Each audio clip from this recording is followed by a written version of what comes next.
Бір футболка сатып аламыз да, сол футболкамен бір жыл бойы жүре береміз. Зейнетақы Сингапурда қанша болады? Ең арзан қонақ үй тауып алдым. Ішінде тек бір адам халал жеуі мүмкін, бірақ сол адам үшін барлығын халал қылады да. Сингапурдың тұрғындарынан мұндайды күткен жоқпын. Басқасы басқа. Негізі көбіміз осында сол балалардың оқуы мен үйді және тамақты жеткізіп төлеу үшін жұмыс жасап ақша тауып жатырмыз да, көбінесе себебі өте қымбат. Көрермендерді қызықтыратын сұрақ. Сингапурдегі қазақтың жалақысы қанша?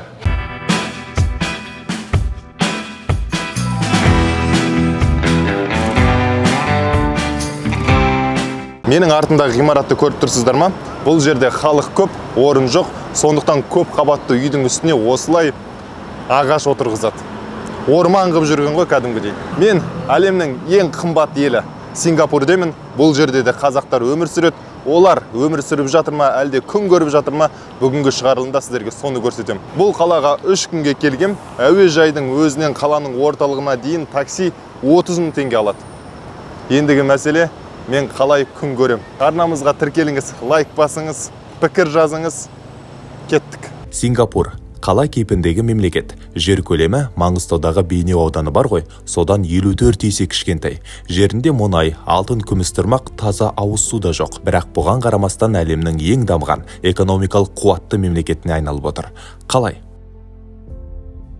Осыдан 50 жыл бұрын Сингапурде бәрі басқаша еді. Кедейі көп лашық үйлер, білімі нашар мектептер, шұрым-бұрым жолдар, сауатсыз дәрігерлер, оның үстіне Британия империясының боданы болды. Қысқасы, болашағынан ешкім үміт күткен жоқ. Дегенмен, географиялық орны сауда жасау үшін өте қолайлы еді. Екінші дүниежүзілік соғыстан кейін Британия империясы күйрейді. Сөйтіп Сингапур өз тәуелсіздігін алады. Шешуші сәтте барлығын өзгерткен мына жігіт – Ли Куан Ю. Сингапурды 30 жыл билеген премьер-министр. Ли Куан Ю ең бірінші сырттан инвестиция тартады. Мұнай жоқ болса да, мұнай өңдейтін компанияларды елге шақырады. Shell, Esso сынды үлкен кәсіпорындардың бары жағдайын жасап, жаңадан жұмыс орындар ашады. Шетелдік қандай да бір компания Сингапурге келем десе, есігін ашып қояды. Дәл сол уақытта ғаламтордың да дәуірі ақырындап басталды. Ли мырза мұның болашағы бар екенін сезіп, микроэлектроника шығаратын зауыттарды елге шақырады. Қазір бұл салада Сингапур көшбасшы. Мұнымен қоймай әлемдік банк жүйесін де іске қосады. Ол қалай? Еуропа мен Америкада түнгі уақыт болғанда Сингапурде әлі жарық, әлі жұмыс күні, ал ақша қай уақытта да адамға қажет. Бүкіл әлемнің банктері ұйықтап жатқанда тұтынушылар Сингапур банк жүйесін пайдаланады. Сөйтіп санаулы сағатта Сингапур экономикасы миллиондаған доллар пайда тауып отыр. Одан кейін елдегі жастарды Еуропа мен Американың мықты университеттеріне тегін оқуға жібереді. Олар тәжірибе жинап келген соң Сингапурге қызмет етуі тиіс. Айтпақшы, Нұрсұлтан Назарбаев 1991 жылы Ли Куан Юді Алматыға шақырған, дос болып араласқан, мемлекетті дамыту бойынша тәжірибесімен бөліскен. Тіпті болашақ бағдарламасы да осының жемісі шығар. Ең бастысы, Ли Куан Ю коррупцияны тоқтата алды. Өз туысын, досын барлығын жемқорлығы үшін қамады, жазалады. Осындай қыруар жұмыстан кейін Сингапур аяққа тұрды. Қазір мұнда жүздеген қазақ өмір сүреді. Солардың бірі Данияр, Grab жеткізу компаниясының IT маманы. Mail дейді, ер адамдарға және ана жерде әйел адамдарға арналған бөлме жасап қойған. Бұл негізі біздің намазхана. Ішінде енді көп бос, көп ештеңе жоқ, бірақ жай намаздарын дайындап қойған. Бөлмесі тренажерка. Сол мына жерде өзінің суға түсетін, киінетін жерлері бар. Қазір көрейік. Қателеспесем, таңғы 7-ден кешкі 8-ге дейін ашық. Демалыс күндерде келсе болады. Бұл компанияның жұмысшыларына, қызметкерлеріне тегін. Отбасында әкелген кезде осы жаққа kids zone дейді. Балалардың ойнайтын жері бар. Яғни, мысалы, осы жақта жұмыс істейтін адамдар өздерінің балаларын әкеліп, кейде мысалға балабақшасы жабық болуы мүмкін, немесе жалпы балабақшаға бармауы да мүмкін. Сол балаларын, кішкентай балалары, үлкен балаларды әкеліп, осы жерде ойнатуға болады. Бұл жерде кітаптар, ойыншықтар, барлығы бұл Grab компаниясының жасағаны. Бұл жерде мысалы дизайны, жарлардағы суреттер бәрін жасаған. Сен жұмыс істе, болды, қалған барлығын өзіміз ұйымдастырамыз. Дәл солай. Мысалы өзіңнің неңді компьютеріңді әкеліп, отырып, жұмысыңды істеп, ана жақта балаңды қарап қоюға да болады. Яғни дыбыс келмесін десе, тыныштау болады. егер ішінде отырсаң әрине кішкене шу болуы мүмкін, балалар көп болса шу келуі мүмкін. Өзіңіздің бойыңыз ұзын екен. Сіздікі де алас емес сияқты. Енді ең басты көрермендерді қызықтыратын сұрақ. Сингапурдегі қазақтың жалақысы қанша? Қазақ болсын, басқасы болсын, Сингапурға егер сырттан адам әкеліп осы жақта жұмыс бергің келсе, кем дегенде айына 7,5 ба екен доллар, сингапурлық доллар жалақы беру керек. Егер одан аз беретін болса, онда жаңағы неден өте алмай қалады. Сол рұқсатты ала алмай қалады. Бұрын негізі төменірек болған, қазір көтеріліп келе жатыр. Яғни жұмысшыларды сырттан әкелуге бір жағынан не дейді, ең мықтыларын әкелсін деген сияқты ғой. Егер көбірек жалақы беретін болсаң, жақсы специалист болады, жақсы маман болады, оған көбірек жалақы бересің деген сияқты.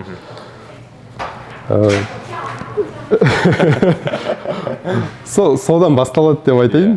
Сіздікі 10,000 доллардан төмен немесе жоғары? Жоғары. 10,000 доллардан жоғары? Сингапурлық деп айтайын. Сингапурлық долларды.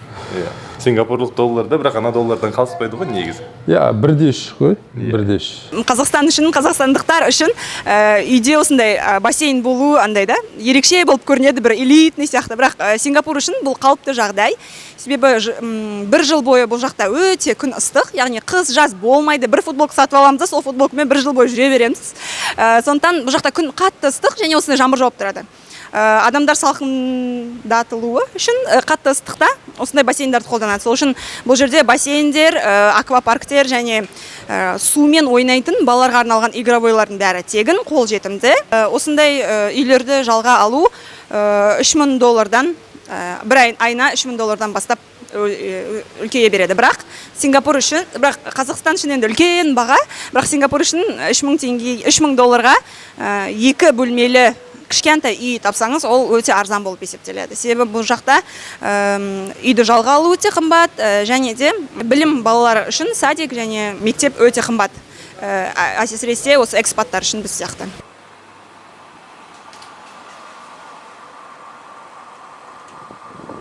Біздегі сияқты супермаркеттердің ішіне кірсең, судың бағасының өзі 1100 теңге.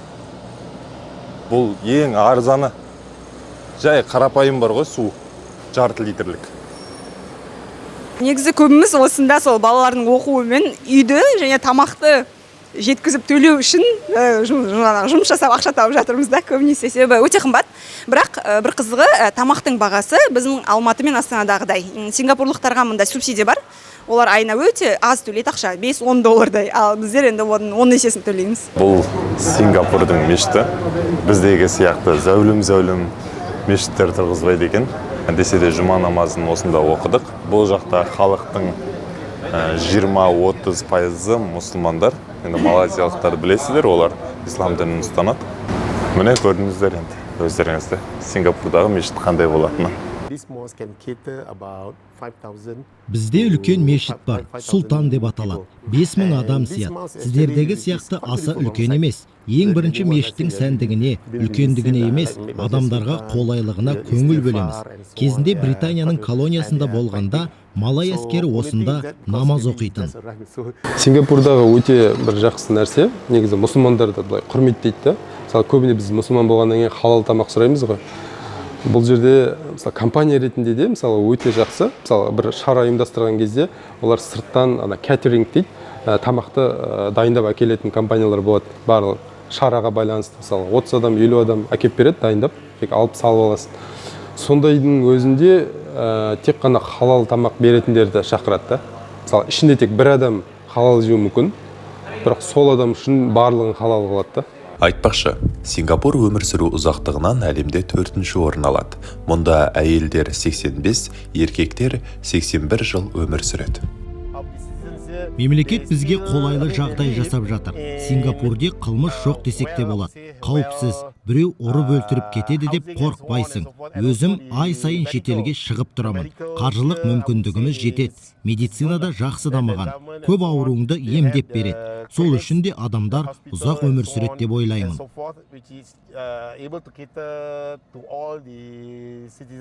Сингапурлықтарды қарастыратын болсақ, өте үнемшіл халық. Өздерінде мысалға жер асты байлық, қазбалар ештеңе жоқ екенін біледі, адами капиталдың маңыздылығын түсінеді. Сонымен сол үшін бір жағынан жаңа білімге, оқуға, өздерін дамытуға көп көңіл бөледі. Сол себепті мысалға оларда андай лозунгтар көресіздер. Мысалы халық ретінде олар мысалы лозунгтар тұрады, айтады мысалы коррупцияға жол жоқ деген бар ғой бізде. Сол сияқты айтады, аз коррупция, ол коррупция жоқ деген сөз емес деген сияқты. Аз болса да құртуымыз керек деген сияқты. Сөйтіп сондай нәрселер көресіз. Немесе айтады, бүгінгі не дейді, тамақтың қалдығы, яғни тамақ ішкеннен кейін қалдырасың ғой, қалдырып кететін, ысырап жасайтын болсаң, сол ертеңгі тамақтың жоқшылығына әкеледі деген сияқты нәрселер, сондай ұстанымдары бар. Сингапурда тыйым өте көп. Бұл жерде сағыз шайнауға болмайды, сусын ішуге болмайды, көшеде, қоғамдық орындарда темекі шегуге болмайды. Патырлатып ақша төлейсің. Көбінесе мұнда мамалары балалармен далада ойнамайды, себебі ол оны көмекшілер жасайды да. Маған басында көбісі сұрайтын еді, мынау сенің балаларың ба, әлде сен мамасысың ба, әлде сен көмекшісің ба деп. Себебі мұнда көбінесе игровойда балалармен шауып, оларды көтеріп түсіріп жүретін көбінесе көмекшілер. Мамалары немесе үйде жай ғана, немесе жұмыс жасайды. Садиктің андай холлына бірінші этажына кірген кезде есікті ашық қалдырып кеткенмін да. Сосын лифтқа кіріп этажын басайын деп жатсам, лифттағы бір охранник па білмеймін, бір кісі айтады да, excuse me, сіз есікті жауып аласыз ба, есікті ашық қалдырып кетіпсіз деп. Сонда бір қызығы, сол кісі камерадан көріп отырған екен, есік ашық қалмау екен, мен қалмау керек екен, мен оны байқамадым.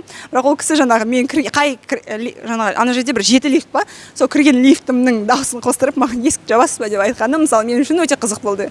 Себебі, былай біз ойламаймыз ғой, есікті жабамыз ба, жаппаймыз ба, қарамаймыз ғой көбінесе.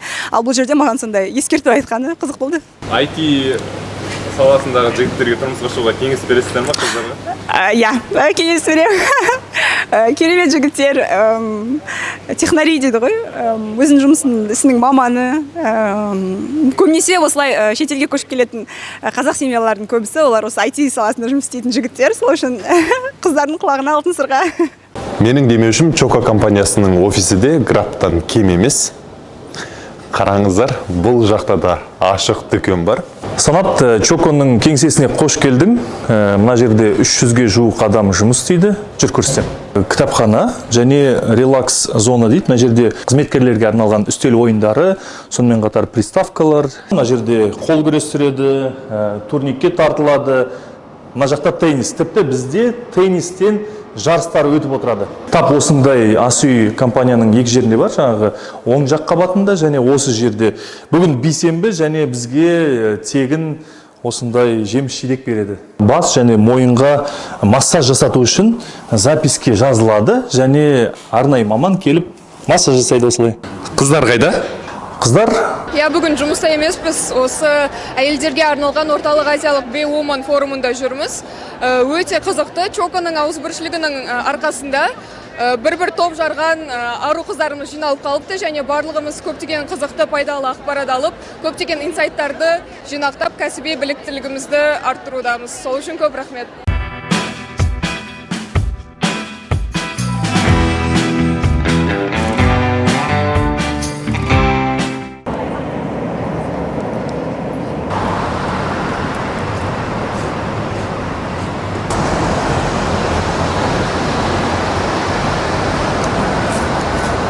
Негізі Сингапурде шектеу көп болғанымен, бірақ заң қатал емес сияқты.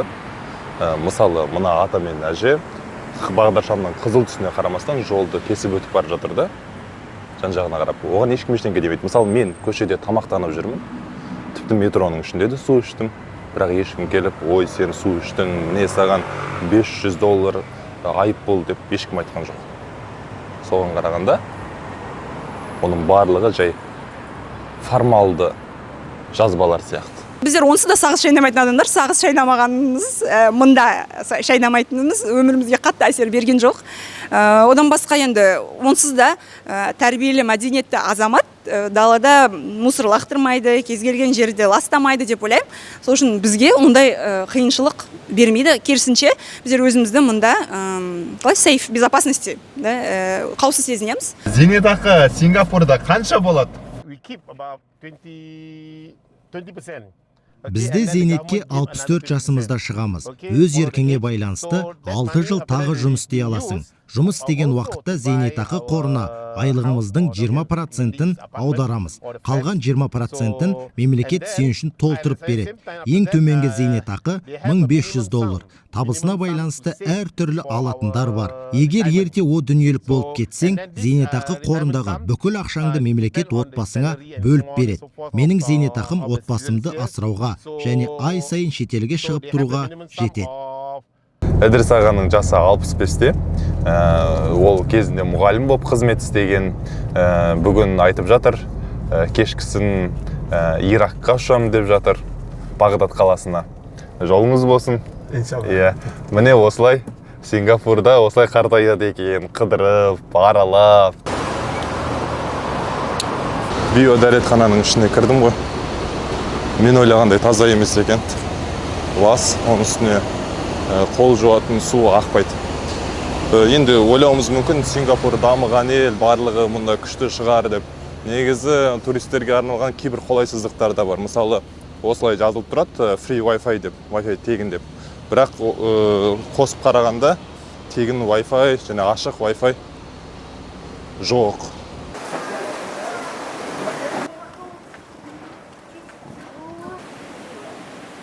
Эдрис аға Сұлтан мешітіне алып келді. Мешіт расымен де көз тартар өте әдемі екен. Енді мен ойлап едім, бұл біздің Қазақстандағы сияқты үлкен бола ма деп. Жоқ, олай емес, кәдімгі шағын қылып салған екен. Біздің енді облыстың бір мешіттеріне ұқсайды. Тамаққа тапсырыс беріп жатыр, шай әперіп жатыр. Мені өз баласындай кәдімгідей күтіп, құрметтеп жатыр. Ал жаңа ғана таныстық біз, мешітте ғана таныстық бұл кісімен. Осында өте қонақжай халық екен. Сингапурдың тұрғындарынан мұндай күткен жоқпын. Басқасы басқа. Ең қызықты сәт, мен Сингапурде қалай күн көрдім. Алдымен Данияр мырза мені тамақтандырды. Я, мынаны осы жерде пісіріп беру керек. Я, мынаны мысалы таңдайды өздері жаңа неден, мәзірден. Сол жерден пісіріп береді. Бағаларын жазып қойды. Шаянды пісіріп береді. Я, бұл лобстер сияқты. Бұл лобстер. Ана астында шаяндар бар. Бұл балықты жеймін да, бірақ мына лобстер болсын, білмеймін, краб, шаян, қатты батпаймын ондайға. Бір жағынан жаман мынаны өзін өлтіргендей боласың ғой, мынау десең, мынау тірі өлтіргендей. Одан кейін азық-түлікті дүкеннен сатып алдым. Сөйтіп сайттан ең арзан қонақ үйді таптым. Ең арзан қонақ үй тауып алдым. Қонақ үйдегі қазір аты келе ма, келмей ма, енді өздеріңіз көресіздер. Бір күні 20 000 теңге тұрады. Қазір таныстырайын енді. Шоурум. Ол міне. Мына капсула. Осы карточка арқылы кіреміз.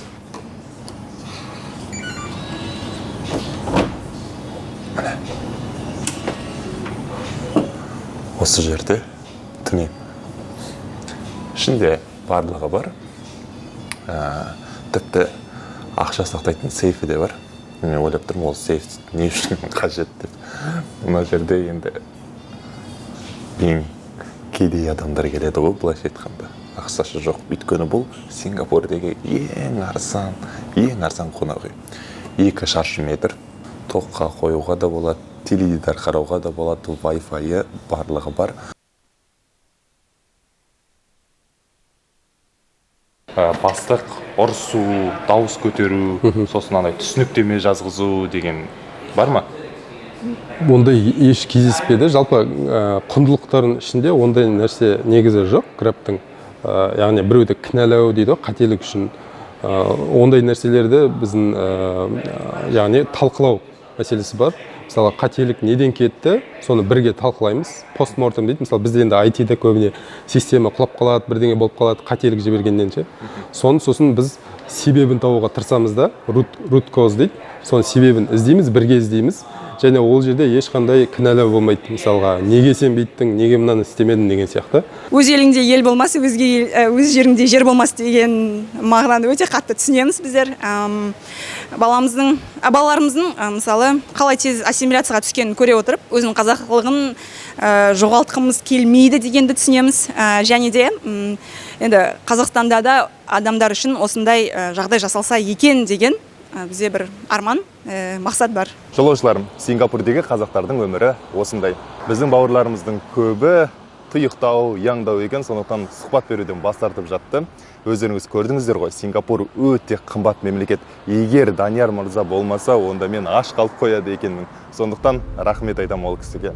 Өз-өзіңді табу, және өз-өзіңді Алланың жолында тауып, соған шүкіршілік айтып, барыңа шүкіршілік айтып, рахмет айту. Себебі кейде көп нәрсе бола тұрада, оған шүкіршілік айтпасаң, өзіңді бақытты сезінбейсің. Ал аз ғана өзіңде бола тұра, соған шүкіршілік айтып, барына қуанышты болсаң, бұл бақыт деп ойлаймын.